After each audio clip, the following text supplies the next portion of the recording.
A warm welcome to the program. Thank you for joining us. Now, is Sudan about to be taken off from the U.S. list of states sponsoring terrorism? The Northeast African country's Foreign Affairs Minister, El Daderi Mohamed Ahmed, in an interview recently, expressed optimism on this, saying the process will start soon.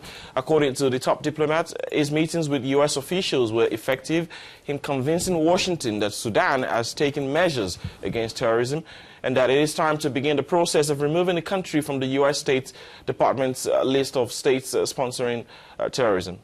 The diplomatic relationship between the United States and Sudan has already experienced its share of tensions in the past since Khartoum was designated as a government sponsoring terrorism in 1993 under the Clinton administration. The country has also been hit by Washington sanctions for alleged Sudanese support for multiple terrorist groups, including Al-Qaeda, Hamas and Hezbollah. A designation that was motivated by political reasons at the time estimated that the Sudan Minister for Foreign Affairs was El Daderi. Lopez is a development economist and a former executive secretary of the United Nations Economic Commission for Africa.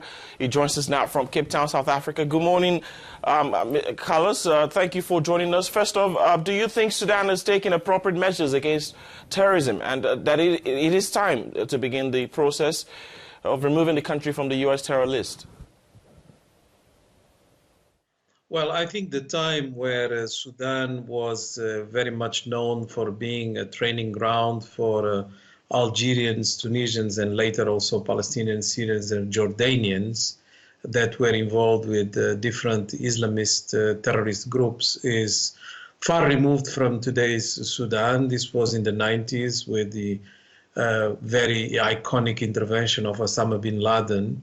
Since then, Sudan has paid a very hefty price for its involvement and has certainly learned and distanced itself from that type of activity. What Sudan is still known is for various problems with neighbors and also its internal domestic issues of rebellions and the way it has handled diversity. But that is not something that I would consider as terrorist.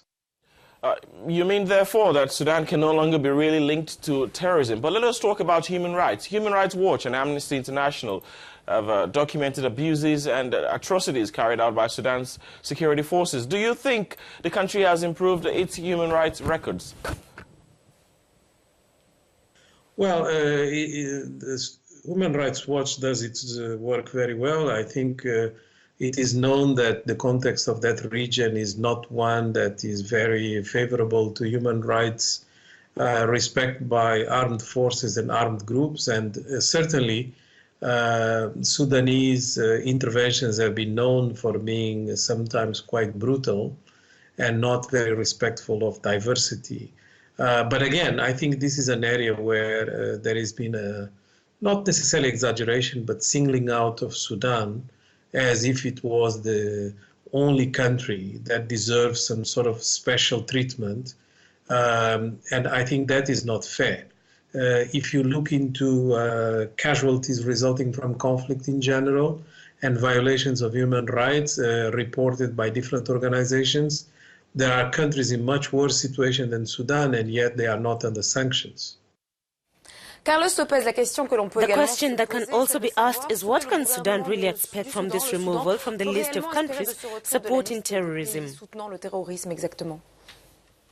I think it has tremendous implications for economic development in Sudan. Right now, banking operations, financial operations with Sudan are basically impossible to do, given the various sanctions that are imposed, not just by the United Nations, but an array of actors, including, of course, the United States that has evolved since, and European Union and others. And I think the moment you remove the sanctions, the first immediate benefit for Sudan is that it will be able to transaction internationally like a normal country, which is not the case right now.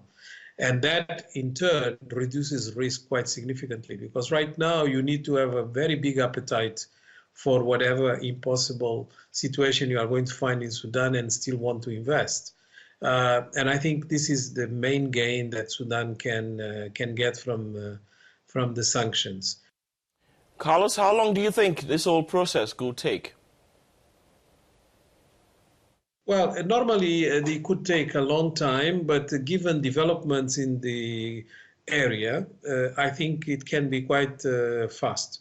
There are dramatic developments between Eritrea and Ethiopia. There are also quite a number of dynamic developments taking place between Egypt and its neighbors. There is the war in Yemen. There is certainly, a complete change of situation in Somalia. So there is a lot happening in the neighborhood. And I think Sudan is very much the center of all these different tectonic plates that are changing. And what we have learned in the last 12 months is that things can change quite dramatically and quite speedily. So I wouldn't be surprised once a decision is taken that the tables turn very quickly. Mr. Lopez, I'd like to thank you very much for speaking with us and sharing with us some insights there on the subject. Carlos Lopez, development economist and former executive secretary of the United Nations Economic Commission for Africa, speaking to us there from Cape Town, South Africa.